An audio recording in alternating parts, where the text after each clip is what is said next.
Hi friends, ಸಿಂಪಲಾಗಿ ಒಂದು butter ಬೆಂಡೆಕಾಯಿ ಗೊಜ್ಜು ಮಾಡೋಣ. ಮಧ್ಯಾಹ್ನದ ಊಟಕ್ಕೆ ಸೂಪರಾಗಿರುತ್ತೆ.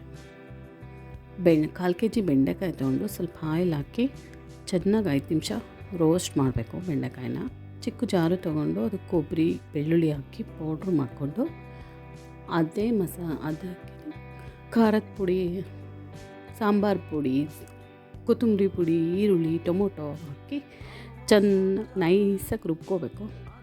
ಒಂದು ಪ್ಯಾನಿಗೆ ಸ್ವಲ್ಪ ಆಯಿಲು, ಬಟರು, ಆನಿಯನ್ ಹಾಕಿ ಆನಿಯನ್ ಗೋಲ್ಡನ್ ಕಲರ್ ಆಗೋವರೆಗೂ ಫ್ರೈ ಮಾಡಬೇಕು.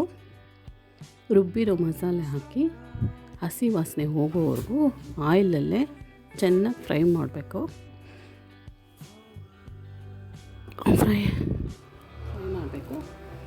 ಫ್ರೈ ಆದಮೇಲೆ ಅದಕ್ಕೆ ಟೊಮೊಟೊ, ಸ್ವಲ್ಪ ರುಚಿಗೆ ತಕ್ಕಷ್ಟು ಉಪ್ಪು, ಸ್ವಲ್ಪ ನೀರು ಹಾಕಿ ಗೊಜ್ಜು ಅದಕ್ಕೆ ಬರೋ ಹಾಗೆ ಮಿಕ್ಸ್ ಮಾಡ್ಕೋಬೇಕು.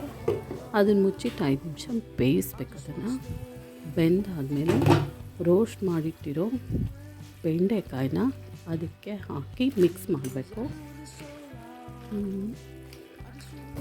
ಲಾಸ್ಟಲ್ಲಿ ಅದಕ್ಕೆ ಸ್ವಲ್ಪ ಕ್ರೀಮು, ಕೊತ್ತಂಬರಿ ಸೊಪ್ಪು, ಮಿಲ್ಕ್ ಕ್ರೀಮ್ ಹಾಕಿ ಸರ್ವ್ ಮಾಡಿದ್ರೆ ಮಧ್ಯಾಹ್ನದ ಊಟಕ್ಕೆ ಬೆಂಡೆಕಾಯಿ ಗೊಜ್ಜು ಸೂಪರಾಗಿ ರೆಡಿಯಾಗಿದೆ.